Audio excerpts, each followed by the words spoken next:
সালাম আলাইকুম। বাবাজি, আপনি এত রাত্রে ফোন করলেন যে, হঠাৎ কি মনে করে? কই আপনার বাবাজি? আরে ধার, আরে আমি আপনার মেয়ের জামাই। আপনি জামাইকে চিনতে পারছেন না?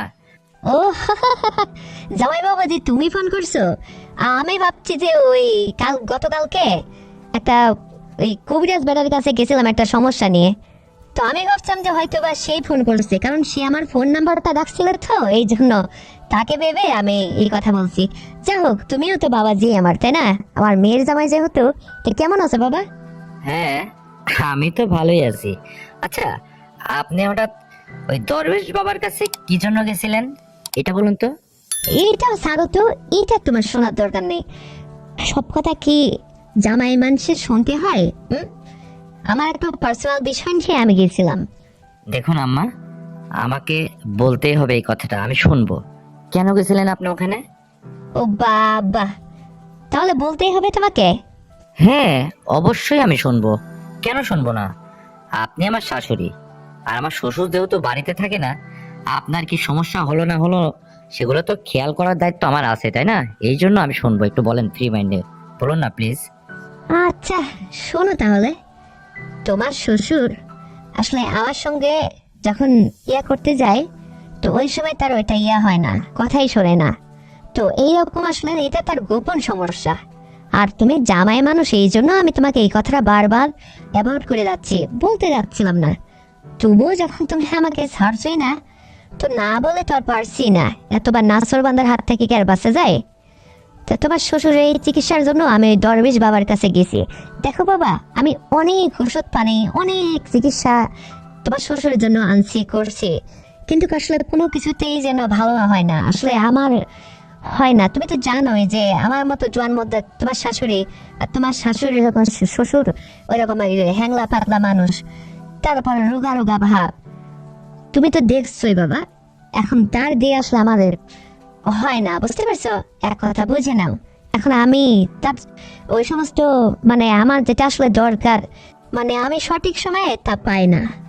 এই জন্য সে আমাকে বলছিল যে আমি তো অনেক কিছু চেষ্টা করছি, আসলে এটা ঠিক হচ্ছে না, যে তুমি আমাকে একটু চিকিৎসার কোনো ব্যবস্থা করো। তো এই জন্য আমি জায়গায় জায়গায় দৌড়াদৌড়ি করতেছি যে কোথায় গেলে আসলে তার এই সমাধানটা হবে। এই জন্য একজন আমাকে বলছিল যে ওই দরবেশ বাবার কাছে যে আমার হাজবেন্ডকে ভালো করছি, এখন বাবা সে যেন নতুন জীবন ফিরে পাইছে, মানে তার সাথে আর আমি পেরেই উঠি না। তো ওই কথা শুনে আমি আসলে ওই দরবেশ বাবার কাছে যে সব কথা খুলে বলে আসছিলাম। তো সে আমাকে বলছিল যে ঠিক আছে, আমি আজকে রাত্রে এটা নিয়ে একটু ভাবনায় বসবো, আসন দিব, তারপরে শুনে মেলে যা হয় আগামীকালকে আসবেন, আমি আপনাকে ওষুধ পানি দিব। তো আমাকে বললো যে আপনার ফোন নাম্বারটা দেন। তা আমি আমার ফোন নাম্বারটা দিয়ে আসলাম বাবা।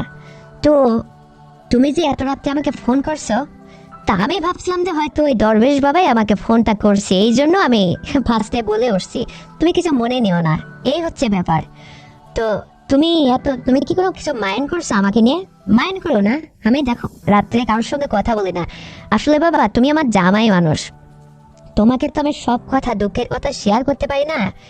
তবুও এখন শাশুড়ি হিসেবে বলতে না চাইলেও তুমি যখন ছাড়ছো না, আরো দুইটা কথা শোনো বাবা। তোমার শ্বশুরকে দিয়ে আসলে আমার দিন পর যায় না, বুঝতেই তো পারছো। আর আমি এইরকম, মানে এখনো তো বুড়ো হয়নি, বা আমার অনেক সময় চলে গেছে তা তো না, আমার তো মাত্রই শুরু। আর তোমার হাতে যে আমার মেয়েকে উঠাই দিছি, ওটা হচ্ছে আমার প্রথম সন্তান। তাহলে তুমিই বোঝো যে আমি কি একদম কি হয়ে গেছি নাকি? আরে বাবা, আমার তো শুরু। তো এখন তুমি এটার উপায় যদি থাকে বের করে দাও। কার হাতে বা কোন সমস্যার সমাধান থাকে আমার তো জানা নেই। বলো, আমার আসলে হচ্ছে না, এই এক কথায় শীত যায় না। তুমি আমার একটা ব্যবস্থা করো না বাবা। কি করবো আমি, বলো আমাকে একটা বুদ্ধি দাও। ফোন যখন করছো, আর শোনো, তুমি কোথা থেকে কথা বলছো? আমার মেয়ে আবার পাশে নেই তো। দেখো, ও যেন আবার এই বিষয় না শুনে। আমি তোমাকেও জানাতে চাইছিলাম না, তবু তুমি আমাকে চাপের মুখে ফেলে শুনতে চাইছো, তাই বলতেছি বাধ্য হয়ে। আমার মেয়ে যেন এই সমস্ত কথা না বোঝে, তুমি আমার সঙ্গে দরকার ফাঁকে এসে কথা বলো। হ্যাঁ মা, আমি তো ফাঁকেই আছি, অসুবিধা নেই। তো আপনার সমস্যার কথাগুলো তো আমি সবই শুনছি, কিন্তু আচ্ছা, এই কথাগুলো আপনি আমাকে এভাবে বললেন কেন? আপনার একটু লজ্জা হলো না এই কথাগুলো বলতে? বারে, তুমি তো আমাকে বললে যে সবই আমি শুনবো, তোমার নাকি অনেক দায়িত্ব আছে, শ্বশুরের পরে তোমার দায়িত্ব। তা তাই তো আমি বললাম, তাছাড়া কি আমি তোমাকে বলতে চাইছিলাম নাকি? এখন শোনেন, বলছেন যেহেতু, তো সমস্যার সমাধান অবশ্যই আছে। তো আপনার ওই দরবেশ বাবার কাছেই বা যাওয়া লাগবে কেন?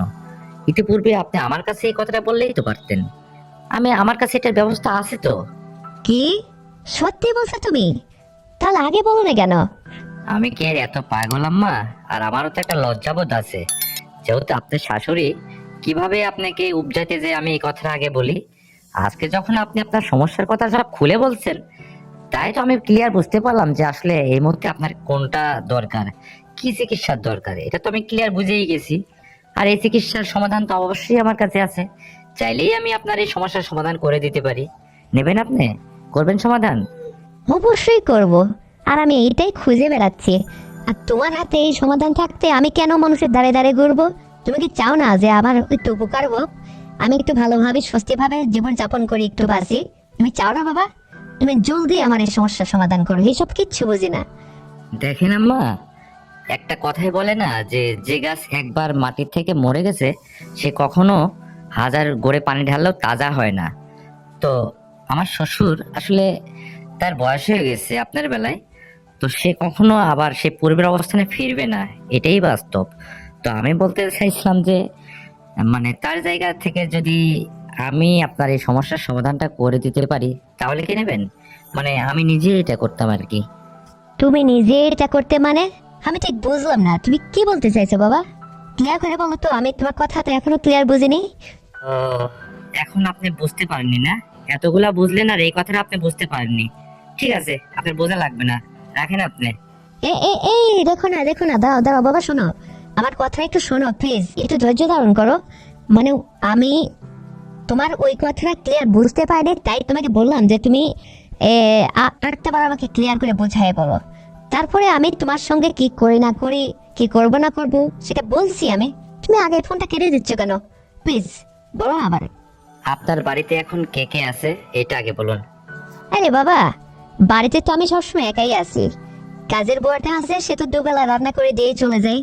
আর তোমার ছোট ভাইটা, সে তো এই এক জায়গায় জাগের থেকে লেখাপড়া করছে। এখন তো শুধু আমি একাই। তুমি চাইলে যে কোনো মুহূর্তে আসো, আসো না কেন? তুমি আমার মেয়েকে নিয়ে বেড়াতে আসতে পারো, আবার তুমি একলাও আসতে পারো, তোমার যেটা ভালো হয়। তবে একটা বার তোমার একা আসাটাই উচিত, কারণ তুমি এ বিষয়ে আমার সঙ্গে সরাসরি একটু আলাপ করে যাও। আর যা হয় করো, আমার আসলে ভালো লাগে না সবার। আম্মা, আমার মনে হয় আপনাকে আমি এখনো কিছু কিছু কথা ক্লিয়ার বোঝাইতে পারিনি। তার মানে এটাই যে আমার শ্বশুর, তার মধ্যে যে অভাব, সে যেটা আপনাকে পূরণ করতে পারে না, আসলে এইটা যদি আমি সম্পূর্ণ আপনার পূরণ করে দিই আমি নিজেই, তাহলে তো আমাকে একাই আপনার বাড়িতে আসতে হবে। আর এর জন্য কি আপনি প্রস্তুত আছেন? আমি এটা বলছিলাম। লজ্জাও লাগে কি যে বলে জামাই বাবাজিকে। আচ্ছা তুমি আসো, তবে একটা রাত থাকতে হবে।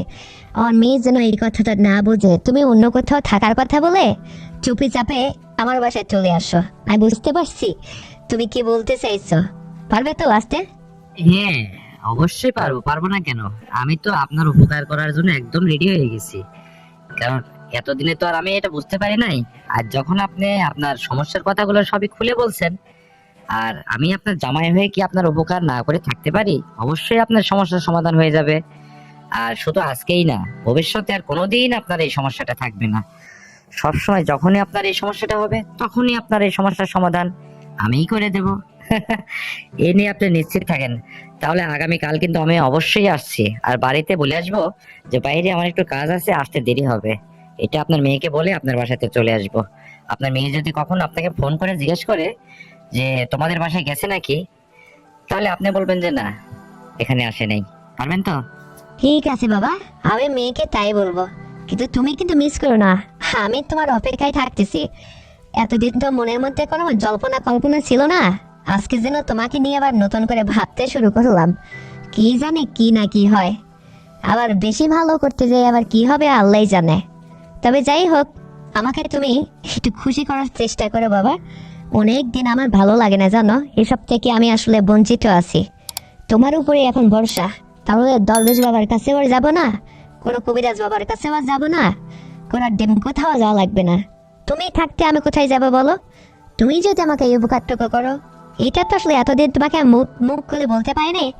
আর যখন তুমি আমাকে সুযোগ করে দিছো, তাই বললাম। আর সমস্যার সমাধানটা তুমিই করো। আর দিনের পর দিন কিন্তু তুমি আমাকে ঠিকঠাক করে এটা দেখার দায়িত্ব তোমাকে আমি দিলাম। তোমার শ্বশুরের কথা বাদ দাও, সে এখন তার বয়স হয়ে গেছে, শেষ সময় সে কিভাবে তার চলাফেরা সেটা কোনো যায় আসে না। তুমি জামাই হিসাবে তোমাকে একটা দায়িত্ব দিলাম, তুমি এটা পূরণ করবা। আর এটা যেন কখনো কেউ বুঝতে না পারে, বুঝতে পারছো? তো ঠিক আছে বাবা, অনেক কথাই হলো, রাখতেছি আমি। আর কালকে আসার আগে আমাকে একটা ফোন করো, তোমার জন্য একটু ভালো মন্দ রান্না করে ব্যবস্থা করে রাখবো, তোমাকে আদর আপ্যায়ন করবো, বুঝতে পারছো? তো ঠিক আছে, ভালো থাকবা। ওকে, আল্লাহ হাফেজ। আপনি ভালো থাকবেন। অবশ্যই আসার আগে কালকে ফোন করব। তো বন্ধুরা, আমার জামাই আর আমার এই গোপন ফোন আলাপ শুনে আপনাদের কেমন লেগেছে অবশ্যই কমেন্ট করে আমাকে জানাবেন। আর এই গল্পটি যদি আপনাদের বিন্দুমাত্র ভালো লেগে থাকে তাহলে অবশ্যই চ্যানেলটিকে সাবস্ক্রাইব করেন, ভিডিওতে একটা লাইক দেন, আর শেয়ার করে আপনার বন্ধু বান্ধবকে দেখার সুযোগ করে দেন। ততক্ষণে সবাই ভালো থাকবেন। আল্লাহ হাফেজ।